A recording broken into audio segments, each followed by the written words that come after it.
C'est dur pour le Kadjar, vraiment dur, surtout depuis 2016 avec l'arrivée du 3008 de deuxième génération. Alors je vous donne quelques chiffres pour illustrer le propos.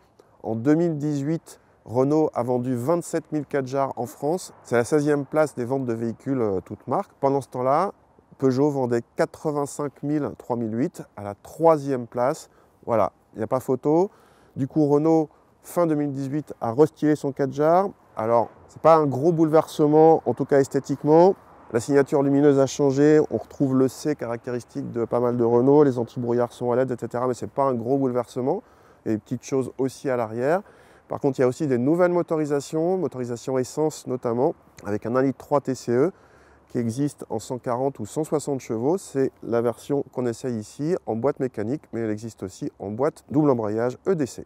C'est surtout à l'intérieur que le Kadjar avait du retard par rapport au 3008 à cause de sa présentation.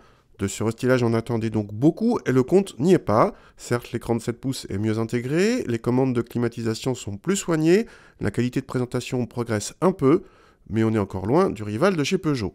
Cette version Black Edition haut de gamme a droit à une sellerie Alcantara plutôt agréable et des sièges avant électriques et chauffants.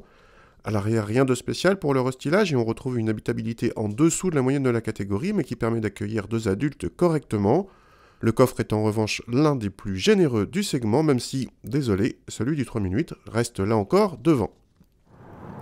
Au niveau châssis, rien de nouveau pour le restylage. Le Kadjar reste un SUV qui fait le taf, qui n'est pas désagréable à conduire, pas inconfortable. Encore qu'ici, on a des jantes de 19 pouces qui dégradent un petit peu le confort, mais globalement, ça va quand même. Comme pour l'intérieur, malgré tout, quand on compare le Kadjar au 3008, pour l'agrément, pour le dynamisme, etc., eh ben, ce Kadjar est nettement en retrait. C'est dommage du coup que Renault n'ait rien fait sur ce plan.